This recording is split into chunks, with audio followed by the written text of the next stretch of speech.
दोस्तों, जनमंच पर एक बार फिर से आपका स्वागत है। जीवन कुंडू की जिस तरीके से हत्या हुई, हत्या के बाद न्याय के लिए लगातार एक आंदोलन हुआ और लोकतंत्र में आंदोलन करना प्रत्येक नागरिक का अधिकार है और सरकार का काम है आंदोलनकारियों से वार्ता करना। लेकिन हुआ क्या? हुआ ये कि बड़ी बेरहमी से आंदोलनकारियों को लाठियों से पीटा गया, गालियां दी गई और बहुत किसान नेताओं को, दूसरे आंदोलनकारियों को गिरफ्तार किया गया। तो सुमित हमारे साथ है, ऑल इंडिया किसान सभा के राज्य के महासचिव है, उनको भी गिरफ्तार किया गया था। तो उनसे बार जानेंगे। तो सुमित, हाँ, उस दिन के बारे में बताओ कि उस दिन जो हुआ। उस दिन तो हुआ ये था कि जो कॉल थी कि 15 तारीख को, जब तक 14 तारीख को हमने टोल प्लाजा फ्री किए थे और चक्का जाम किया था 3 घंटे के लिए, और ये आह्वान किया था कि मुख्यमंत्री जो है इन मुद्दों के ऊपर बात करे और जो है अपराधी जो है उनको गिरफ्तार करे, और अगर कोई कार्रवाई नहीं होती तो हम 15 तारीख को शांतिपूर्ण तरीके से मुख्यमंत्री हांसी में आएंगे, हम उनको अपना विरोध दर्ज करवाएंगे। जो कार्यक्रम है स्वतंत्रता दिवस का, उसका कोई विरोध नहीं था, ना हम उसको खराब करने का हमारी कोई मंशा थी। केवल उद्देश्य ये था, हम सरकार जो मुख्यमंत्री हैं वो सुनवाई नहीं कर रहे हैं, बातचीत नहीं कर रहे हैं, तो हम उन तक अपनी आवाज पहुंचाना चाहते थे और जो प्रमुख अपराधियों को गिरफ्तार किया जाए। तो हम उसी के तहत इकट्ठा हुए थे और वहां जब हम उस ग्राउंड के आसपास इकट्ठा थे, जब मुख्यमंत्री जी आए तो हम भी वहीं थे। और जब हमें लगा कि जो है लगातार जो है दमन किया जा रहा है, लाठीचार्ज भी किया गया, कई जगह पे जो है चोटें भी आई काफी लोगों को, तो जब वो वहां से काफिला उनका गुजर रहा था तो हम उनके गुजरने के बाद अपना गेट पे खड़े होकर हमने न्याय के लिए अपना नारा लगाया था कि जीवन कुंडू को न्याय दो।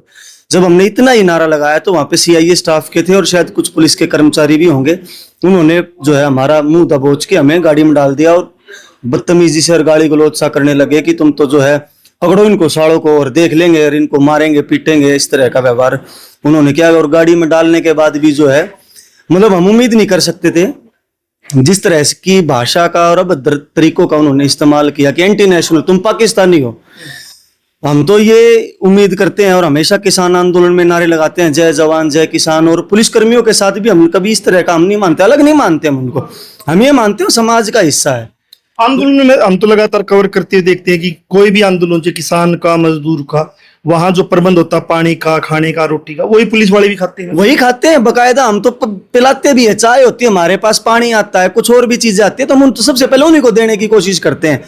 लेकिन जो उनका कुल मिला के रुख था वो बहुत ही खराब था। और वो जो है जिस तरह से टारगेट उन्होंने किया, जैसे हम इस देश के नागरिक ही नहीं है। हमने उनको ये भी कहा कि हम यहाँ पे कोई स्वतंत्रता दिवस के कार्यक्रम का विरोध नहीं कर रहे हैं, हम केवल ये बताने के लिए आए कि आप के इस शासन में जो है अपराधी खुले घूम रहे हैं और जो है लोग न्याय की मांग कर रहे हो और आप उस पर सुनवाई नहीं कर रहे हो। लेकिन वो लगातार इसी तरह से बोलते रहे कि तुम तो सारे पाकिस्तान हो, तुम्हें पाकिस्तान चला जाना है, चाहिए तुम एंटी नेशनल हो, मारने की भी कोशिश। न्याय मांगना हमें ये लगा कि आज के समय पे न्याय मांगना भी बहुत बड़ा अपराध है, गुनाह है। अगर आप न्याय मांगोगे तो आपको लाठियां मिलेंगी, आप न्याय मांगोगे तो आपको गालियां मिलेंगी, और आप न्याय मांगोगे तो आपको देशद्रोही साबित किया जाएगा। उसी समय पे हमें फिर याद आया कि जिस तरह से जब हम दिल्ली आंदोलन में हिस्सा लेने गए थे तब भी हमारे साथ ऐसा ही व्यवहार करते थे, और इस बार तो इनका रुख जो था वो बिल्कुल इस तरह का था। अगर हमें देश का नागरिक ही नहीं समझ रहे थे ये। तो उसके बाद फिर आपको थाने लेके गए, हमें उन्होंने जबरदस्ती जो हमारा मुंह दबोच के गाड़ी में डाल लिया, और वहां उस समय पे भी हम 2 साथी थे, एक हमारा साथी था जगमिंदर, तो हम दोनों के साथ उन्होंने मार पिटाई की भी कोशिश की। और वहां तक हमें जब वो लेके गए सीआईए थाने में और उतारा तब भी उन्होंने हमारे साथ मारपीट करने की कोशिश की, मारपीट की भी। फिर जब हम अंदर चले गए, हमारे साथी वहां पे शमशेर नंबरदार और ये अपने दूसरे साथी सुरेश कोजी और ये सारे मिल गए, उनको भी मतलब पकड़ के लाया हुआ था। हाँ, उनको वहां पहले से ही बिठा रखा था। तो जब हम वहां पहुंचे तब जाके वो उनको हमारे साथियों ने भी कहा और हमने भी वहां पे पहले भी हमने प्रतिरोध दर्ज करवाया अपना कि कोई हम गलत नहीं कर रहे हैं, हम केवल न्याय की मांग कर रहे हैं। तो जब जाके वहां पे वो बोले देख लेंगे तुम सबको, और तुमने जो कांड किया ना इसकी तुम्हें सजा मिलेगी, तुम्हें ये कर देंगे वो कर देंगे, तुमने देश का अपमान किया है, झंडे का अपमान किया। वहां कहां से झंडा आ गया और वहां कहां से देश आ गया? अब सरकार का विरोध करने का मतलब ये हुआ कि देश का अपमान हो गया। हम सरकार का विरोध कर रहे हैं तो उसमें देश का अपमान की कहां से बात है? लेकिन वो पूरा उनका जो प्रोपगेंडा था ना वो उससे भरे हुए थे, और पूरी जो सरकार की मशीनरी है जो, और मैं तो ये मानो जिस तरह से आरएसएस बीजेपी के लोग भाषाओं का इस्तेमाल करते वो भाषा का वो इस्तेमाल कर रहे थे वो लोग। मतलब कहीं ना कहीं हमें भी लग रहा है कि पुलिस की ट्रेनिंग में ही वो चीजें आ गई है कि जो भी आंदोलनकारी है वो उनको पाकिस्तानी बोलो, उनको गालियां दो। फिर उसके बाद आपको जेल में लेके जा गया, तो वहां का क्या लगता है?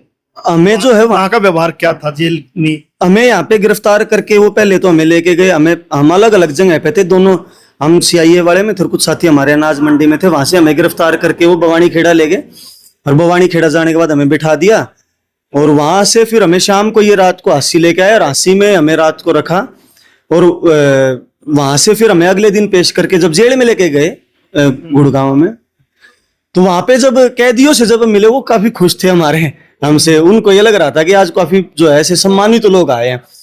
और क्योंकि वहां पे सब तरह के अपराधी बंद थे, क्रिमिनल भी थे, नाबालिग भी थे, पोस्को एक्ट के भी थे, साइबर क्राइम के भी थे, तो वहां पे तो उनका जो व्यवहार था वो तो बिल्कुल विपरीत था। वो सब हमें बहुत आदर मान सम्मान के साथ देख रहे थे और ये मान रहे थे और वो तो ये कह रहे थे कि आप जाना मत, हमें सेवा का मौका दो, हम आपकी सेवा करना चाहते हैं। यहाँ पे आप जैसे लोगों से हम कभी नहीं मिले थे और उनसे हमें काफी प्यार प्रेम जो है वहां पे उन लोगों से मिला और आदर भाव भी उनसे मिला हमें जेल के। तो सुमित हमारे साथ थे। सुमित लगातार किसान आंदोलन में सक्रिय रहते हैं, दूसरे आंदोलनों में भी सक्रिय रहते हैं और मांग सिर्फ एक ही थी कि अपराध जिसने किया है उनको गिरफ्तार किया जाए और जिनके जो पीड़ित है उनको कंपनसेशन मिले। लेकिन सरकार आज न्याय की मांग करने वाले को भी जिस तरीके से पाकिस्तानी बोलती है, जिस तरीके से उनको माँ बहन की गालियां देती है, उससे अंदाजा लगा सकते हैं कि सरकार कितनी खतरनाक मोड़ पे जा चुकी है, लोकतंत्र को बहुत पीछे छोड़ चुकी है और लोकतंत्र में जो वार्ता का एक मामला है उसको बहुत पीछे छोड़ चुकी है।